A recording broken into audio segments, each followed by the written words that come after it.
Урматтуу момун бир тууган, бул Рамазан айы инсанды чыныгы инсандык даражага көтөрө турган улуу айлардын бири болуп эсептелет.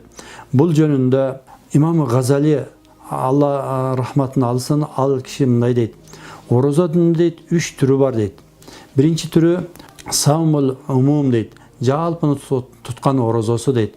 Ал орозо биз баарыбыз билгендей эле ошол Рамазан айы, орозо айы кирген мезгилде эрте менен кечке чейин тамак аш жебестен, суу ичпестен, жыныстык мамиле кылбастык, бул 3 нерсе жалпыны тутуп аткан орозосу болуп эсептелет экен.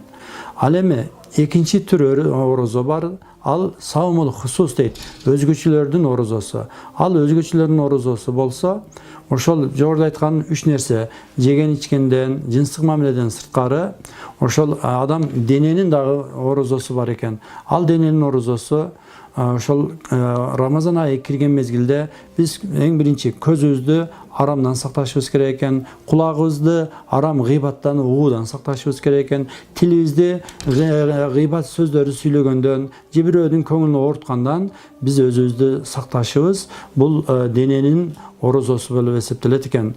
Ошондуктан пайгамбарыбыз саллаллаху алейхи вассалам дагы өзүнүн хадисинин маанисинде эмне дейт: эгерде сени Рамазан айында бирөө тилдесе, бирөө сөксө, ага айткын: эй бир тууган, мен орозо тутуучумун деп айткын, деп айткан сөзү далил болуп эсептелет.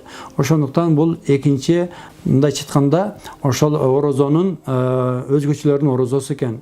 Ал эми үчүнчү бир даражадагы орозо, бул орозонун атыны саумул хусусул хусус, өзгөчөлөрдүн өзгөчөсүнүн орозосу деп аталат экен. Ал өтө оор, өтө татаал экен.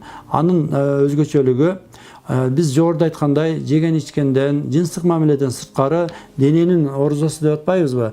Колду арамга сунгандан, бутту арамга баскандан, көз, кулакты тыйгандан сырткары дагы ошол Рамазан айы кирген мезгилде үчүнчүсү болсо, жүрөгүбүздү дагы арам нерселерди келтирүүдөн, арам нерселерди ойлонуудан дагы биз не кылышыбыз керек экен? Сактаган инсан бул Алла субхана тааланын эң сүйүктүү ошол пенделеринин туткан орозосу болуп эсептелет экен.